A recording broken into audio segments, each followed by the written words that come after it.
జేసీ ప్రభాకర్ రెడ్డి ఇంటికి నేరుగా పోయి ఆయన ఇంట్లో కుర్చీలో కూర్చున్నారే, అది ఇప్పటికీ పెద్దారెడ్డి అనగానే అదృశ్యమే గుర్తొస్తూ ఉంటుంది ప్రతి అందరికీ. మనలో ధైర్యం ఉండాలి. ఆ ప్రొటెక్ట్ చేసుకునే ధైర్యం అయితే నాకుందని నేను అనుకుంటాను. ఇన్ కేసు పరిస్థితి ఇలాగే కొనసాగితే రేపు మళ్ళీ మా ప్రభుత్వం వచ్చిన తర్వాత మళ్ళీ ఫ్యాక్షన్ మొదలు పెడతాను నేను. ఉనికి కోల్పోయినప్పుడు కానీ రాజకీయాల్లో అవసరం వచ్చినప్పుడు ఎదుర్కోలేకపోతే రాజకీయాలు మనం చేసి ఉపయోగం కూడా ఉండదు.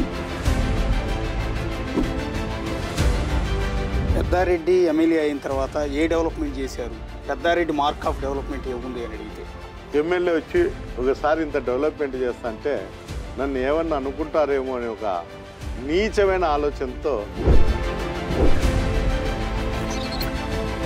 జేసీ ఫ్యామిలీ వాళ్ళ హిస్టరీలో వాళ్ళ మీద ఒక కేసు పెట్టి జేసీ ప్రభాకర్ రెడ్డి లాంటి వాళ్ళని జైలుకి పంపించింది మాత్రం పెద్దారెడ్డి.